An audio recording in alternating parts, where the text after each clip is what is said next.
As shared in the newsletter, Sue Pitts is the National Recruitment Director from EnCorps STEM Teachers Program.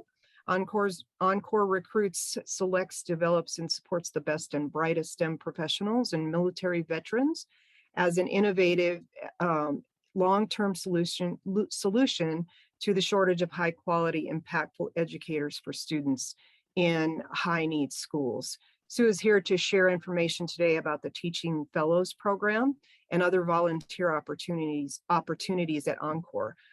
So welcome, Sue, and please go ahead and share your screen. All right, thank you. And just give me a moment. Make sure I'm sharing the right screen. All right. So I just want to, start by thanking you for allowing me the time to, just give a quick presentation on who we are and what we do at EnCorps. So I do want to introduce myself and just share a little bit about my background as well. I am Sue Pitts, as we mentioned, the National Recruitment Director here. And I actually have about 12 years of experience in the outdoor environmental education field. I started out teaching environmental education in the classroom, where I really saw the power that, hands-on learning can have with students and that difference that it can make.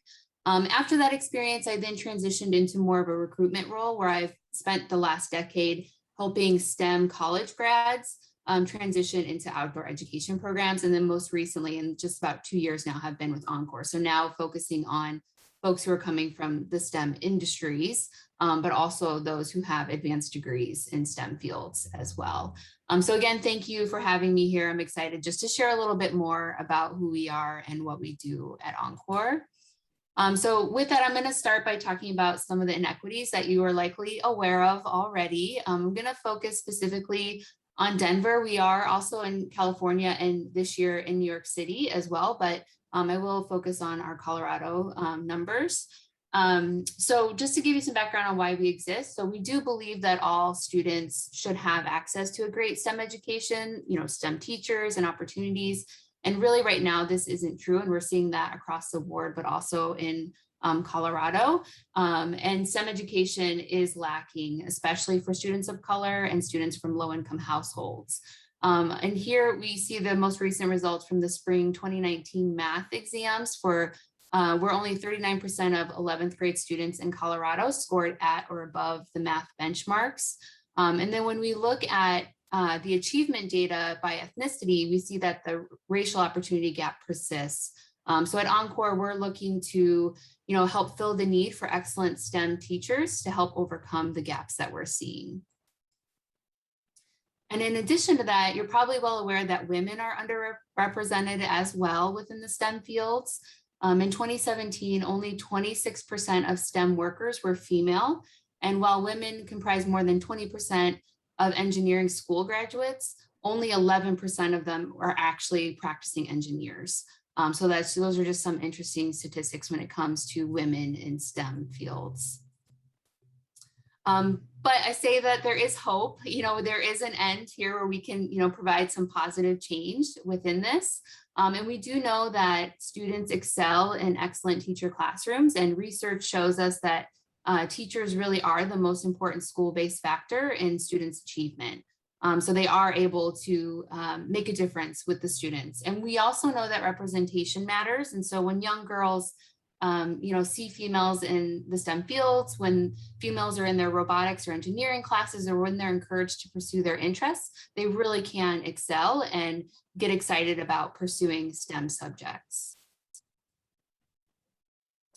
And then I know that we touched on this a little bit in the intro, but I just want to reiterate just what we do and why we exist. So we are currently the only nonprofit in the nation that's enabling STEM professionals to make this transition in a low-risk, highly supported way. And it's really an innovative solution to get folks into these opportunities, help students excel, especially, as I mentioned previously, working with students who are coming from low-income households and students of color. So really finding that focus and in getting them excited about pursuing STEM subjects. I do want to also highlight some of the women that participate in our program. So our fellows become highly effective teachers and leaders in their schools, but also within their communities. And each year our fellows are recognized with awards, and they do take on leadership roles as well. And these are just a few, as I said, a few women that are within our program. They are all industry professionals who transitioned into teaching in under-resourced schools. I'm highlighting some folks who are within our California program. For Colorado, we just piloted our program last year, so we're really just starting to bring on our fellows within Colorado. The first one that I want to highlight here, though, is Christina Hagee. She is a former architect, but she was awarded the 2020 San Diego County Engineer Council's Outstanding K-12 Engineering Educator. And she is a math and engineering teacher in San Diego. And then in 2017, and then very recently in 2021, EnCorps Fellows were recognized as Los Angeles Unified School District Rookies of the Year. So first is Latira Haynes, who was recognized in 2017, and then Eugenia Ding was awarded in 2021, and they both teach biology in LAUSD schools. Next, I would also like to, I'm going to try to share a quick video. Hopefully this will work with my streaming capabilities, but it's just another one of our female fellows who's sharing a little bit about why she was interested in transitioning. I'll try to play this for you.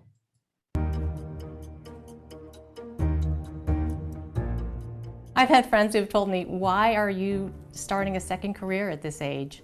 Why are you doing this? Why do you want to go into teaching? And when I come to EnCorps, I meet all these other incredible people who are accomplished and who are scientists and who are pursuing a second career in teaching, and they're loving it. And it's just a wonderful reinforcement that I'm doing the right thing. I was a practicing physician for almost 30 years. And I think there's a lot of parallels between being a doctor and being a teacher. You're trying to help someone achieve their best quality of life. And when you are a teacher, you're impacting children at a younger age. You're impacting people to try to improve their quality of life for the rest of their lives. I think I've always wanted to be a teacher. I've always thought about it. I'm surprised at how much energy it takes. And I'm also surprised at how much fun it is. I'm surprised at how funny students are. I mean, I'm laughing all day long, and I love it. I'm surprised at how much I love it. Great, and again, it was just an opportunity to hear from one of our female fellows about why they chose to make that transition.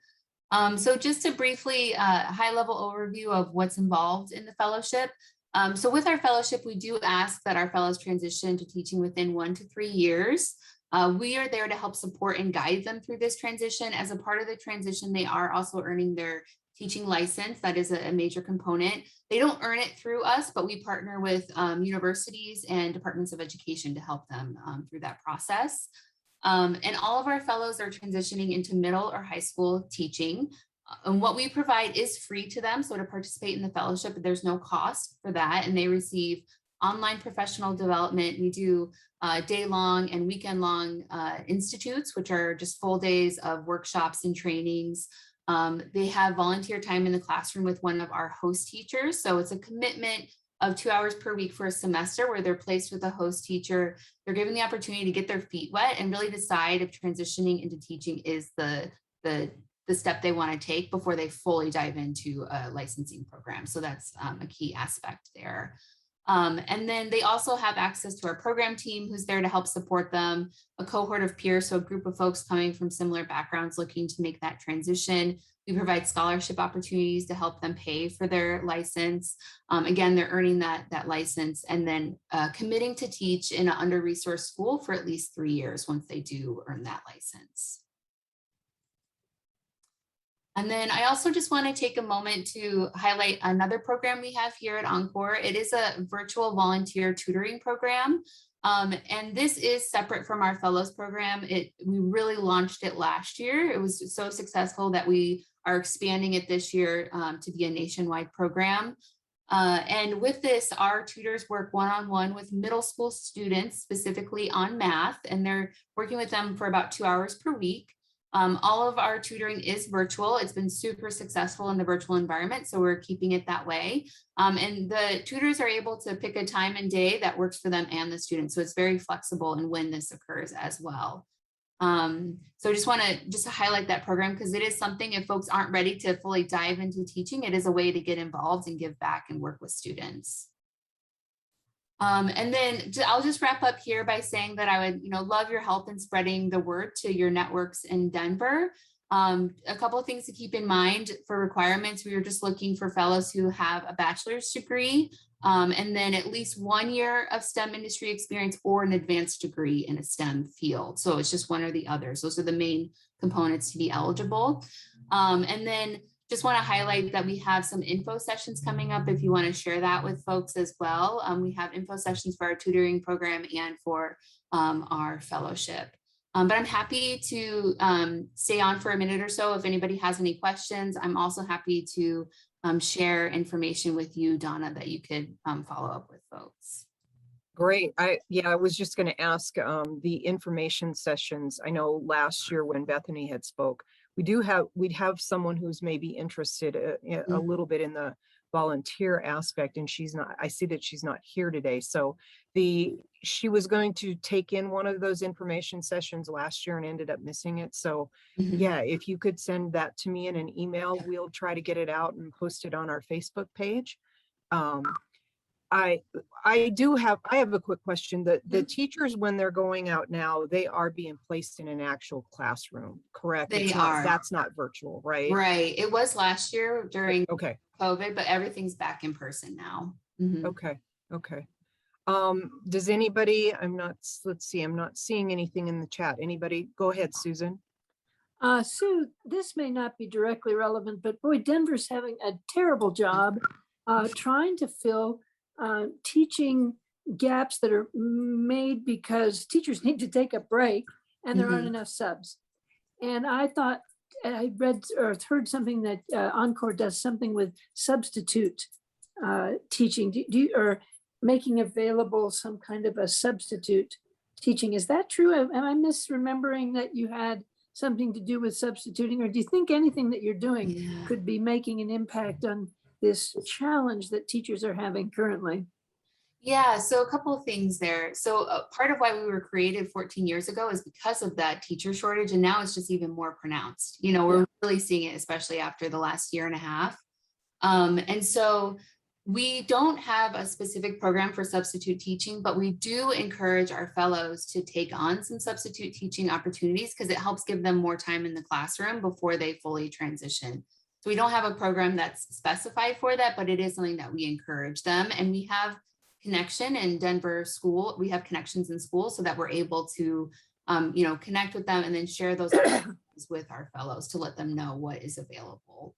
Yeah, because when I was hearing yesterday on the news that teachers of all subjects like English and everything are being asked to teach math and other things that they're simply not prepared to do. And I'm thinking, oh, here's an area where they would not be prepared to teach these things and they could use the support from a STEM prepared teacher. So I just felt, boy, it seems like this might be something that would make an intersection that would be helpful.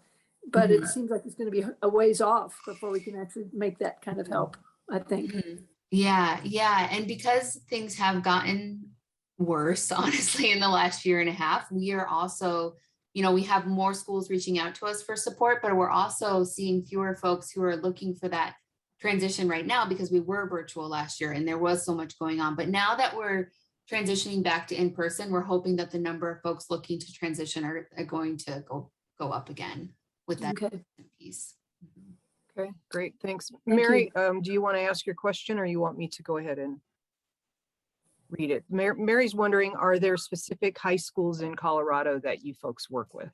Yeah, currently we're partnering with DSST, so in Denver, and then we're also looking to expand outside that school district because we started last year with only 10 fellows, very small compared to California being closer to 200 fellows. This year, we've expanded that reach to, we're looking to bring on 50 fellows in Denver. So we're going to need to go outside of just our current partner school. How do the schools get involved? How do you make that connection? Do they ask you, or do you look for those low underserved? It's a mixture. It's a mixture of both. So we have a program person placed in Denver, and so she is connected to schools there. She is reaching out, but then we also have schools reaching out to us. We have a spot on our website where if folks might, hopefully they're hearing about us, because we've just started really building our network in Denver. So we do have folks reaching out to us, but it's also our program person looking into the schools in Denver that are Title I schools looking for support. I'm thinking of Sheridan High School. Is that I'm not familiar with the title. Is that they would be that, wouldn't they? You guys, Sheridan? What? Mary? Would be what? Well, the Title I, I know they're a very underserved school, and I don't think they have any kind of oh. STEM program. I mean, we give them a lot of donations and things to help their students. They've had homeless students in the past, and so we started partnering with them. They were looking for STEM. I'm sorry, math tutors. Remember when we first got involved with them? Oh, you're right, Susan. Tutors. That's right. So I don't know whether they have programs involved with that, but I know that they would be a school, I think, that could benefit from some kind of tutoring program. Yeah, our tutoring we were program. not able to physically make happen, but it seems like if it would, I don't know. I just think, Sue, the Zoom component of this is really ideal for certain parts of these things. But yeah, Don, it seems like it would be worth asking about. Yeah, and with our tutoring program, sorry, real quick, we've expanded that as well, and we're looking for schools to partner with in Denver. So I'm going to write down that Sheridan High School, and I'll share that with our program person to let them know that they might. Sure, and I could also share, I have the contact information for the principal and his assistant there, if that would be helpful. Yeah, definitely. Yeah. Okay, yeah. I'm sorry if I missed it. And if we know of people that might be interested in either the tutoring or the, whatever FIME, what do we tell them to do? Yeah, so they can actually contact me. So I can share my information in the chat. But they can also, if they check out our website, there's a ton of information there about both of our programs. But also the ability to apply and actually watch recorded webinars on there as well. But I will follow up with Donna with some resources that hopefully she can share out with all of you. Sure. Yeah, absolutely. Yeah, your website is very informational and insightful as well as engaging. So yes, you can learn more about the volunteering. You can learn more about the fellowship and all of that. Susan?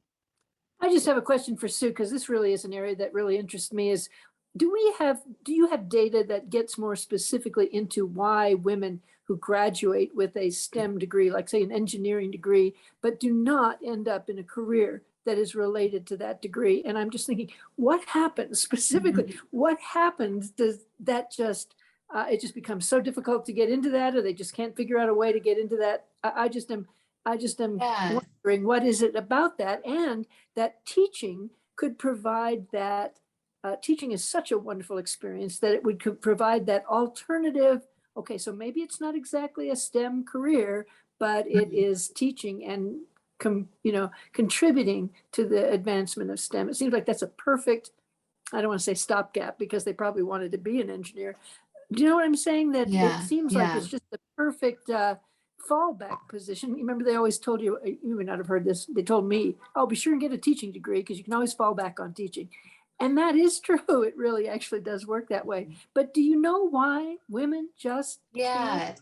So I don't have any data to share, but I can share anecdotally from fellows who have shared with us their experience. Those who maybe only went into industry for a year or got sidetracked, whatever happened, but for many, families happened. And so that they made the choice to raise a family and instead of, pursuing that.